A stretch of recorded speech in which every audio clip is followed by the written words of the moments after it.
Hello दोस्तों। स्वागत है आपका हमारे यूट्यूब चैनल में। आज हम बायोलॉजी में प्रोटिस्टा जगत के बारे में पढ़ेंगे। तो पूरी जानकारी के लिए पूरा वीडियो अवश्य देखें। तो चलिए शुरू करते हैं। सभी जीवधारियों को दो समूह में बांटा गया है। एक है प्रोकैरियोटिक जीव और दूसरा है यूकैरियोटिक जीव। प्रोकैरियोटिक जीव वह हैं जिनमें केंद्रक झिल्ली अनुपस्थित होती है और यूकैरियोटिक जीव वह हैं जिनमें केंद्रक झिल्ली उपस्थित होती है।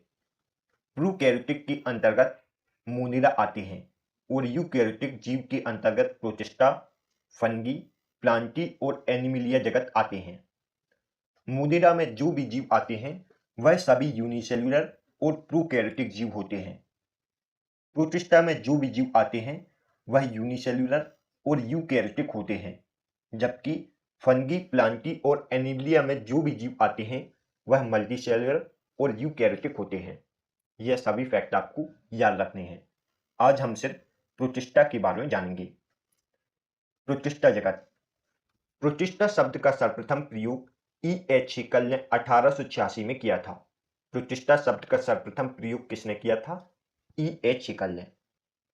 यह प्रथम यूकैरियोटिक जीव है। प्रथम यूकैरियोटिक जीव किसे माना जाता है? प्रोटिस्टा जगत के जीवों को। इस जगत में जो भी जीव आते हैं वह सभी एक कोश के व यूकैरियोटिक जीव होते हैं। इस जगत के अधिकतर जीव जलीय होते हैं और इनमें लैंगिक और अलैंगिक दोनों प्रकार का जनन होता है, लेकिन ज्यादातर प्रोटिस्टा जगत के जीवों में अलैंगिक जनन होता है और प्रोटिस्टा जगत के जीव स्वपोषी और परपोषी दोनों प्रकार के होते हैं, लेकिन प्रोटिस्टा जगत के ज्यादातर जीव परपोषी होते हैं। यह सभी फैक्ट आपको याद रखने हैं। प्रोटिस्टा जगत एक कोश के प्रोकैरियोटिक और बहुकोश के यूकैरियोटिक के बीच कड़ी का कार्य करते हैं। जो प्रोटिस्टा जगत के जीव हैं वह मोनिरा और पादप, जंतु व कवक के बीच कड़ी का कार्य करते हैं। इस प्रकार के रिलेशनशिप को फाइलोजेनिक रिलेशनशिप कहा जाता है। इस जगत को प्रायः वर्गीकरण का कूड़ादान भी कहा जाता है। प्रोटिस्टा जगत को गार्बेज ऑफ क्लासिफिकेशन भी कहा जाता है। जो प्रोटिस्टा जगत के जीव हैं इन्हें 5 समूह में बांटा गया है। जितने भी प्रोटिस्टा जगत में जीव आते हैं इन्हें 5 समूह में बांटा गया है। यह समूह है यूग्लिनाइट, प्रोटोजोअन्स, क्रेस्टोफाइट, डाइनोफ्लैजेलेट और स्लाइम मोल्ड। इन सभी समूह में जो भी महत्वपूर्ण जीव हैं उन सभी को आज हम देखेंगे। यूग्निलाइट में महत्वपूर्ण जीव है यूग्लिना। प्रोटोजुआ में महत्वपूर्ण जीव है अमीबा, पैरामीशिया और लेशमेनिया। क्रिस्टोफाइट समूह में महत्वपूर्ण जीव है डाइएटम और डेस्मेट। डाइनोफ्लैजेलेट समूह में महत्वपूर्ण जीव है गाइनोलैक्स और स्लाइम मोल्ड में महत्वपूर्ण जीव है माइसोमाइटेसिस।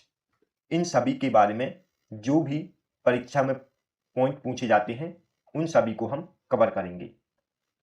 सबसे पहले हम युग्निला के बारे में पढ़ेंगे। युग्निला युग्निलाइट समूह के अंतर्गत आता है। युग्निला सामान्यतः ताजे व शांत जल में पाया जाता है और इसमें कोशिका भित्ति अनुपस्थित होती है। युग्निला में प्रोटीन की एक पतली परत होती है जिसे पेपिकल कहते हैं। युग्निला की बाहरी परत को क्या कहा जाता है? पेपिकल। और यह परत प्रोटीन की बनी होती है। युग्निला में अनुदैर्घ्य द्विविखंडन द्वारा जनन होता है। युग्निला में किस प्रकार का जनन होता है? अनुदैर्घ्य द्विविखंडन प्रकार का। और इसमें पुरुषन मिक्सोट्रॉपिक प्रकार का होता है।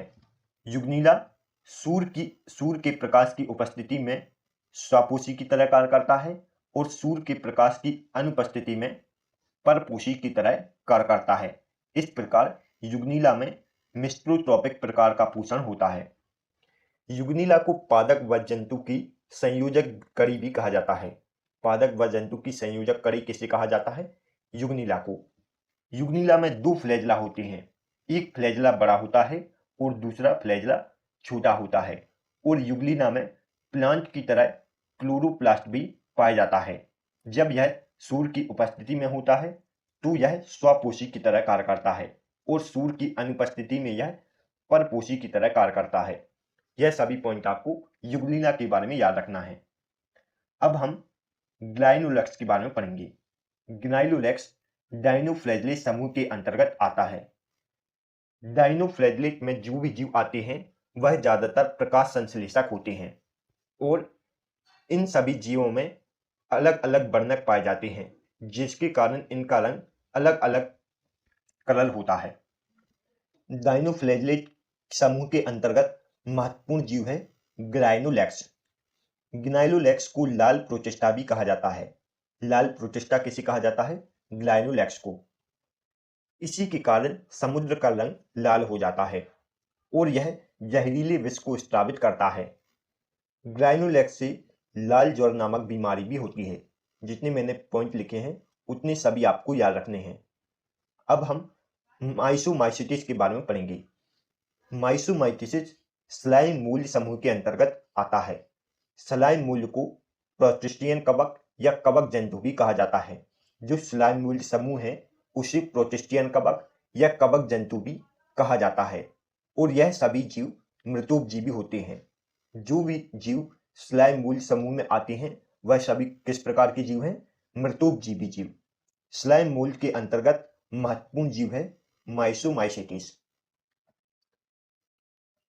माइसोमाइसिटिस को आकोशिकीय कीचड़ के खांचे भी कहा जाता है। जो माइसोमाइसिटिस है इसे आकोशिकीय कीचड़ के खांचे भी कहा जाता है। और स्लाइम मूल का हिंदी नाम क्या है? अपवंगक कवक। स्लाइम मूल का हिंदी नाम क्या है? अपवंग कवक। अब हम डाई एटम के बारे में पढ़ेंगे। डाई एटम क्रिस्टोफाइट समूह में आता है। डाई एटम किस समूह में आता है? क्रिस्टोफाइटस समूह में। डाई एटम का आकार साबुनदानी की तरह होता है और इसकी कोशिका भित्ति सिलिका और सेल्यूलोज की बनी होती है। डाई एटम अधिकतर द्विविखंडन द्वारा जनन करते हैं। डाई एटम में किस प्रकार का जनन होता है? द्विविखंडन द्वारा। यह समुद्र के मुख्य उत्पादक कहे जाते हैं। समुद्र के मुख्य उत्पादक किसे कहा जाता है? डाई एटम को।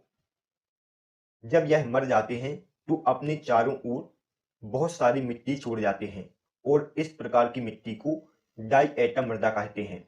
डाई एटम मृदा का उपयोग पॉलिश करने में, तेलों और सिरप के निस्पंदन में उपयोग होती है। यह सभी पॉइंट आपको याद रखने हैं। अब हम डेस्मिट के बारे में पढ़ेंगे। डेस्मिट को क्रिस्टोफाइटस समूह के अंतर्गत रखा गया है और इसे गोल्डन अलगी के नाम से जाना जाता है। गोल्डन अलगी के नाम से किसे जाना जाता है? डेस्मिट को। अब हम प्रोटोजुआ समूह के बारे में पढ़ेंगे। प्रोटोजुआ शब्द सर्वप्रथम गोल्डफश ने दिया था और इसकी खोज ल्यूवेनहॉक ने की थी। प्रोटोजुआ की खोज सर्वप्रथम किसने की थी? ल्यूवेनहॉक ने। प्रोटोजुआ के अध्ययन को प्रोटोजोलॉजी कहते हैं और इसमें जो भी जीव आते हैं वह सभी मृतोपजीवी होते हैं। प्रोटोजुआ समूह को 4 उपसमूह में बांटा गया है।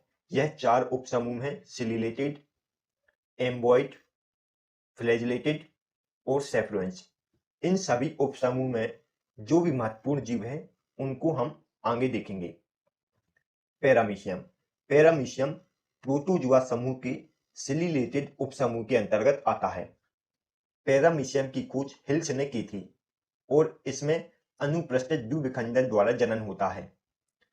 पैरामीशियम की आकृति चप्पल के समान है, इस कारण इसे चप्पल जंतु भी कहा जाता है।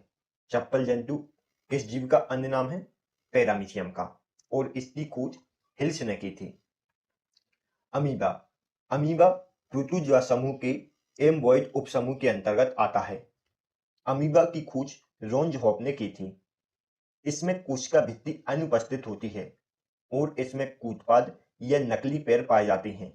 अमीबा में कूटपाद या नकली पैर पाए जाते हैं जो कि भोजन पकड़ने और चलने में सहायता करते हैं।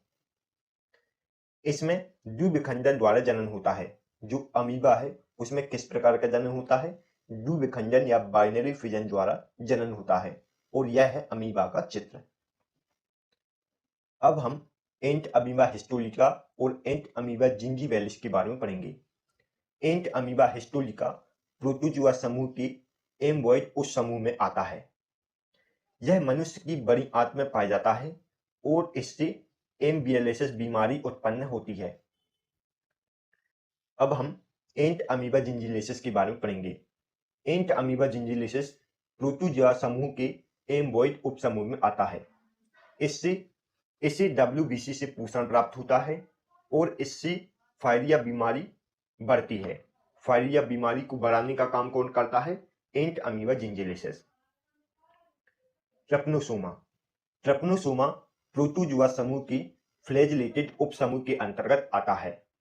यह मनुष्य के रक्त में पाया जाता है और इसमें अनुदैर्ध्य द्विविखंडन द्वारा जनन होता है। इसी से स्लीपिंग सिकनेस रोग होता है और इस रोग का वाहक शीशी मक्खी होती है। ट्रिपनोसोमा से स्लीपिंग सिकनेस रोग होता है और इस रोग की वाहक कौन होती है? शीशी मक्खी। लिस्मीनिया। लिस्मीनिया प्रोटोजुआ समूह के फ्लैजेलेटेड उपसमूह के अंतर्गत आता है। यह मनुष्य में कालाजार बीमारी उत्पन्न करता है और इसमें अनुदैर्ध्य द्विविखंडन द्वारा जनन होता है। यह सभी पॉइंट आपको याद रखने हैं। अब हम प्लाज्मोडियम के बारे में पढ़ेंगे। प्लाज्मोडियम प्रोटोजुआ समूह के सेफ्रोन्स उपसमूह में आता है। प्लाज्मोडियम से मलेरिया उत्पन्न होता है। मलेरिया का कारण क्या है? प्लाज्मोडियम। और इसमें बहुविखंडन द्वारा जनन होता है। मलेरिया का वाहक इन्फ्लुएंजा मच्छर होता है। मलेरिया का वाहक कौन होता है? मादा इन्फ्लुएंजा मच्छर। मलेरिया शब्द का सर्वप्रथम प्रयोग मुक्कुलुक ने किया था। मलेरिया शब्द किसने दिया था? मुक्कुलुक ने। और मलेरिया का वाहक मादा इन्फ्लुएंजा मच्छर होता है, ऐसा सर्वप्रथम रुडालूस ने बताया था। और मलेरिया का कारण प्लाज्मोडियम परजीवी है, यह चार्ल्स लेब्रेन ने कहा था। यह सभी पॉइंट आपको याद रखने हैं। अब हम बेबिसिया के बारे में पढ़ेंगे। बेबिसिया प्रोटोजुआ समूह के सेफ्रोन्स उपसमूह में आता है। बेबिसिया जानवरों में टैक्सेक्स मवेशी बीमारी उत्पन्न करते हैं और इस बीमारी को लाल पानी बुखार या हीमोग्लोबिन यूरिन बुखार के नाम से भी जाना जाता है। Thanks for watching. दोस्तों, यदि आपको हमारी वीडियो पसंद आई हो तो प्लीज वीडियो को लाइक और चैनल को सब्सक्राइब जरूर करें। तो मिलते हैं नेक्स्ट वीडियो में, तब तक के लिए गुड बाय।